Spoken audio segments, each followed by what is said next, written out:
Is it safe to say that time really flies? Boy, it's the middle of 2018 already, and by now I should have at least dropped one of these GBUs for you guys. Well, I guess better late than never. Let's do this.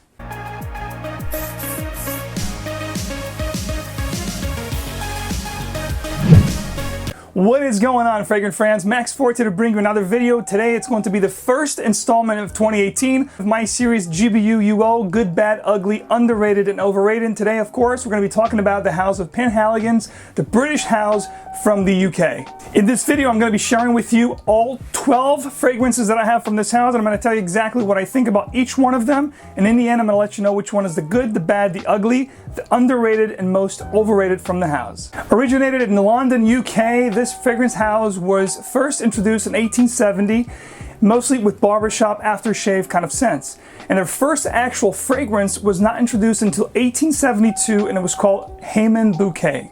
Penhaligons' best-selling fragrance was introduced in 1902, and it was called Bouquet, which is still available today. That fragrance again was created in 1902, and Penhaligons was commissioned by the Duke of Marlborough. So as you see, ladies and gentlemen, the house of Penhaligons has a ton of history and intrigue behind it. Of course, it's been around for a long time, and with my 12 humble offerings, I'm barely scratching the surface of this house. Without any further ado, let's hop into them. Let's kick things off with, of course, this 2010 release, Sartorial, which is a masterfully done barbershop scent. As you'll see, most of their fragrances will have the lavender barbershop, type feel, because obviously they were commissioned by a lot of people throughout the years to do these barbershop feel kind of scents. And of course, they started in 1870 as a barbershop type fragrance house. So Sartorial is no different. This to me is probably one of the top 5 barbershop scents that I own. I absolutely love it. You can see how much I wore this bottle. It's a powerhouse, barbershop type scent that has a tremendous backbone. It has almost like a metallic kind of note, which gives the fragrance a really nice punch. This will last a long time, especially if you spray your clothes, and it's one that I truly adore to wear when I have a hankering for a great barbershop type feel scent. The second offering from this house is going to be Bouquet, that we're going to talk about, obviously, one of their first ones from 1902. This particular fragrance is a barbershop type feel with lemongrass, lots of citruses.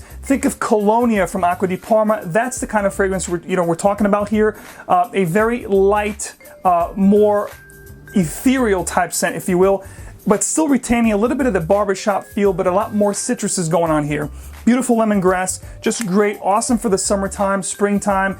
Another thing I wanted to tell you guys, if you look at these bottles, there's a lot of prizes that this house has won throughout the years. Just like Creed, throughout the years, it has a lot of accolades, a lot of prizes that they have won because they were commissioned by a lot of royalties, like I mentioned in the beginning, to put together some of these fragrances. I love the details, the little bow ties, just spectacular fragrance house. Now, most of Penhaligons' offerings, I love to wear it to the office, a very professional, clean, crisp kind of setting. I always go for these fragrances. These are ones that I pretty much wear all year round, especially around spring and summers where I wear them most. But if I'm going to the office, whether it's winter or fall, I always reach out for some of these. This one's called Juniper Sling.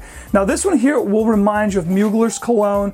It'll also remind you of, obviously, Creed's original Vetiver. It's very similar to those fragrances.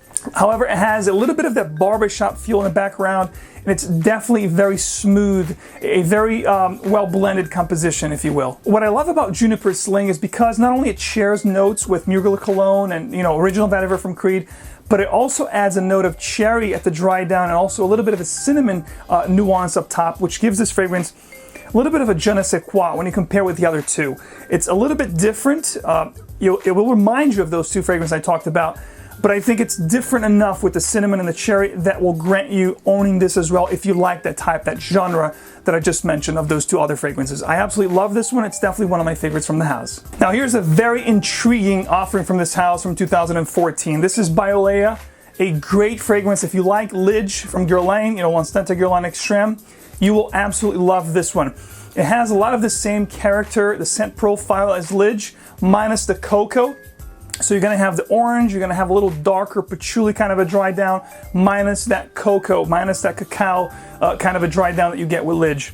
So if you wanted something a little lighter, if you thought Lidge was a little too dark or too intense for you, definitely try Bouquet. It's a great alternative to that fragrance for a fraction of the cost. Speaking of intriguing, here's one from 2015 that definitely takes the cake. This is Blasted Heath. This particular fragrance is taking the aquatic, ozonic genre with the seaweed and everything and giving it a crazy modern twist, adding notes of tobacco, whiskey, vetiver. A great scent. Again, the seaweed can be a little bit off-putting to some people. I don't particularly love seaweed in my fragrance, especially when you're mixing with whiskey and tobacco. It's a little bit weird, especially in the beginning. When you put the fragrance on the introduction, it's going to be a little bit of an aquatic vibe, but then it transitions to this really boozy tobacco, very alluring type of scent. Very unique, very intriguing. One of my favorites from the house, Blasted Heath. Definitely the most unique from the ones that I own, and definitely one that you should check out if you're tired of, you know, same old aquatic scents out there. This one here definitely takes it to the next level. Now, if you thought this particular brand only did lighter scents, you were wrong. Here's a great release from 2003. If you like Oriental scents, woody, spicy scents, heavier scents, this is one that you definitely want to check out. It's very sensual, very sexy. This is Endymion. They took the beautiful barbershop genre and added heavy notes like coffee, cardamom, incense, and leather. Endymion is creamy. It also has a beautiful sandalwood in the backdrop. It is a great scent. I absolutely love this one. This is like a hidden gem that I have in my collection, something that I really don't talk about, but I am sharing with you today. Obviously, I'm doing a good, bad, ugly from this house. So Endymion is one that you definitely want to check out if you want something heavier from this house or something really unique from what's out there. Think of Jean-Paul Gaultier's Le Male. Think of Amiris from MFK, or even Reflection Man from Amouage. That type of vein, that type of genre, they don't smell like this one, or this one doesn't smell like those. However, it's in the same vicinity, it's in the same genre, same spectrum, if you will, of those type of sensual, you know, attention-grabbing scents, if you will. Definitely try Endymion. I think you're going to be pleasantly surprised. I know I am. Now I'm going to continue to give you some of the heavy hitters from this house. Here's one that I absolutely love. If you are tired of trying to find Yves Saint Laurent's Opium EDP Eau de Parfum, which was discontinued and fetching a pretty penny, here's a great alternative. Another secret. I'm sharing a lot of secrets with you guys in this particular video. This is LP number 9. This particular fragrance is very close, I'd say 85% of Opium from Yves Saint Laurent for men, the Eau de Parfum. This is very beautiful. It's heavy. It's a fantastic Oriental scent.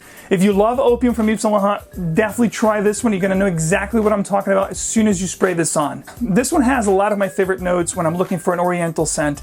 You know, cinnamon, cloves, patchouli, amber. It's an explosion of goodness. Guys, try this one, LP number 9. If you love Opium, don't miss this one. Since we're a couple weeks away from summer, here's one that's perfect to wear around late spring and summer. This is Castile, which is a blast of citruses. You're talking about neroli, bergamot, you know, orange blossom with petitgrain. A fantastic scent. I think this is exactly what neroli Portofino from Tom Ford should have been. And if you love citruses, if you love neroli, orange blossom, those type of really invigorating, sparkly citrus aromatic scents, don't miss this one. Castile is a great fragrance. One, again, that you can find discounted for less than half of what you would pay for a 50 ml of Tom Ford's Neroli Portofino. You can smell just like it with better performance. I talked about Bright Neroli from Ferrari. This is another one that, again, another secret I'm sharing with you guys. Try this one. The only difference, you know, it's very subtle. It doesn't smell exactly like Neroli Portofino, but it's very close to it.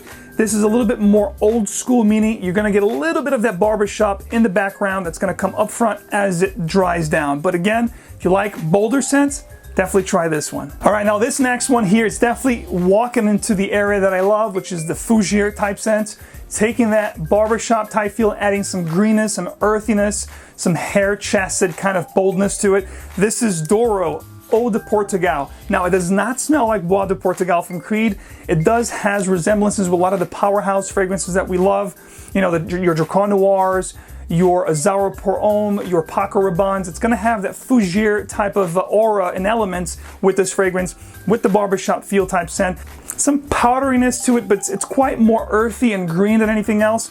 This is a great fougere. What this reminds me of, it's like if you took Azaro Pour Homme and you fused it with Granville from Dior La Collection Privée, this is what you would get here. Again, a great earthy green fougere type scent. If you love that style of fragrance like I do, try this one out. Here's a very unique fragrance from this house. This is called Spirit du Roi. This here has a ton of great citruses up top, of course, but then it laces the fragrance with a lot of the great fruity notes like raspberry, for example. Also has cloves, ambergris, some vetiver, oak moss. It takes a lot of twists and turns. It's an eau de toilette, but actually has, you know, it starts off really bold, let's just put it at that. One fragrance that I had a great expectation for going in just because of the note breakdown and how unique it was when you first sprayed this on. I'll talk more about it in just a minute, but again, a very unique and wearable fragrance that combines a lot of great, unique notes. Very unique scent. Check this out. Spirit du Roi. You may love it. I really like it. More about it in a few minutes. Quercus 1996 is very similar to a top seller fragrance in the 90s. Of course, we're talking about CK1. This is very similar to Calvin Klein's CK1, but it gives a nice green chypre kind of undertone. It took that citrus aromatic CK1 fragrance and gave it a beautiful, refined, more regal chypre, almost bitter undertone. I love this fragrance. It's like you took CK1 and made it into a niche fragrance. Now here's another one from 2002. If you love lavender, I would recommend this. Is probably at the top 5 most natural lavender fragrances I own. And this is one of the fragrances that I would recommend as one of my top 5 favorite natural, accurately done lavender fragrances. If you just want a fragrance that captures and embodies lavender like no other, definitely check this one out. This is called Lavandula. It's an eau de parfum, so it actually has really good power, lasts a long time. It starts off almost metallic, you know, that you get. It's not going to be one of those soapy lavender or, you know, fresh linen. It's really strong lavender in your face, and it dries down almost like a tea-based type of scent. I absolutely love this one. When I really need to get my fix, my lavender fix, this is definitely one that I go for. This one here is very near and dear to my heart because it reminds me of when I was a kid between 2 and 6 years old. My mom used to clean my ears, and then she would take these cotton balls with this lavender essence and she would clean the outside of my ears, and it would just really calm me down, almost like a chamomile kind of feel that you get with this, like a chamomile tea type of deal. It would just calm me down, I would fall asleep. It was great memories. So definitely one that I love, and you should definitely check out if you love lavender. All right, ladies and gentlemen, the good from this house, I would definitely give to Sartorio. The 2010 release is definitely a fragrance that made Penhaligons very famous in the fragrance community, although the whole house should get more limelight from the fragrance community because it's a great house at that. But Penhaligons is one that made a lot of top lists when you think about true barbershop feel scents that last. This is definitely one that's a great gentleman, well put together type scent. So when I think about Penhaligons, inevitably Penhaligons Sartorio is the one that comes to mind. So for that is the good. The bad from this house goes to, unfortunately, Spirit du Roi. That fragrance had such potential with the note breakdown, taking the citruses and adding this beautiful raspberry note, along with the ambergris, the cloves, the vetiver, the oak moss. It starts off like a bomb. It's so beautiful, so demanding of attention, but then it falls flat within 30 minutes to 40 minutes. It gets really soft and light, just very ethereal. It just dissipates really quickly. I can't get more than 2 to 3 hours with that fragrance. So because of the performance issues that I have with that particular fragrance, it falls short on my rating, and that's the bad for me. The ugly from the house will go to Castile. It is one that, again, starts off really promising. I get between, 4 to 5 hours with the fragrance, but then it gives me this, very, very powdery kind of a feel, kind of old school, almost dated on my skin, and that is the reason why it falls short. The beginning, the first, 2 hours, it's fantastic. But once I hit the heart into the dry down, like I said, it becomes this talcum powder, very powdery kind of a fragrance, very old school, very old manish. So unfortunately, it takes the ugly. And within that genre, the citrus aromatic, there are a ton of fragrances that I'd rather wear before reaching out to Castile. All right, the most underrated from the house, it's going to be a two-way tie. I couldn't decide on which one because they're both great. Although I would say one of them is a little bit higher just because I enjoy that scent a little more. And that is Endemayan with LP number 9. LP number 9, like I said, a very sexy, sensual version of Yves Saint Laurent's Opium for Men, the eau de parfum version. Heavier, a lot more oriental, deeper, darker, longer lasting. And Endemayan is a great fragrance. If you love oriental, spicy fragrances, that's creamy with the sandalwood, spicy, just unbelievably sensual. Both of these fragrances are great. Endemayan and LP number 9. Try them. They are the highlights of my collection, along with the Sartorio that I talked about. So definitely give them a shot. The most overrated from this house, I mean, it's hard to say what's overrated because, you know, YouTube community doesn't really talk about this house, not much at least. But the two that get the most limelight here would be Sartorial, which I love, and then this other one that a lot of old school guys will talk about it. And when I bought this fragrance, I had really, really high expectations. I understand what the fragrance is today. Maybe it was a little bit more animalic when you go back into the 1900s, you know, the early 1900s. Nowadays, it's a beautiful citrus aromatic, but it falls a little short with the performance, and that is Bouquet. I love the fragrance for the tradition, the background story. You know, it was released in 1902. It's a great fragrance to own if you love and collect fragrances. However, it really falls short on performance on my skin. There's a lot of other citrus aromatics that I would reach out for before I would reach this one. That's why it is the most overrated from everything I own from this house. However, it is a nice fragrance, definitely traditional, definitely a lot of history behind it, definitely worth checking out, especially for the prices you can find these. You really can't go wrong. All right, ladies and gentlemen, thank you so much for watching this Good, Bad, Ugly, Underrated, and Overrated in the house of Penhaligons, a house that's coming up in their 150th anniversary. If you have been around for 150 years, it means you have to be doing something right. So this is a fragrance house, like I said, you can't find at discounters. Definitely check it out. You'd be silly not to. For some of these offerings that you can find, how good they are, how beautiful they smell, and how much history and intrigue they have behind them, you'd be silly not to try. If you guys have other fragrances from the house, I know they have over 70 fragrances in their portfolio, let me know down in the comment section below, what should I try from this house that I have not tried yet and that I did not feature in this video. I'd love to hear your comments and start a little conversation. Also, let me know in the comment section below what other GBUs you guys would love to see this year. Let me read the comments. The top 3, I'm going to try to do at least 2 from now until the end of the year. So stay tuned, guys.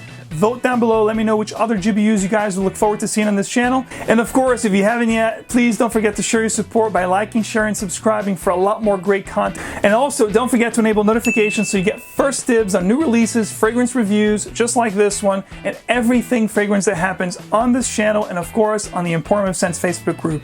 All the links will be down in the description below. In the meantime, ladies and gentlemen, stay fragrant, keep on spraying, and of course, I will see you in the next one.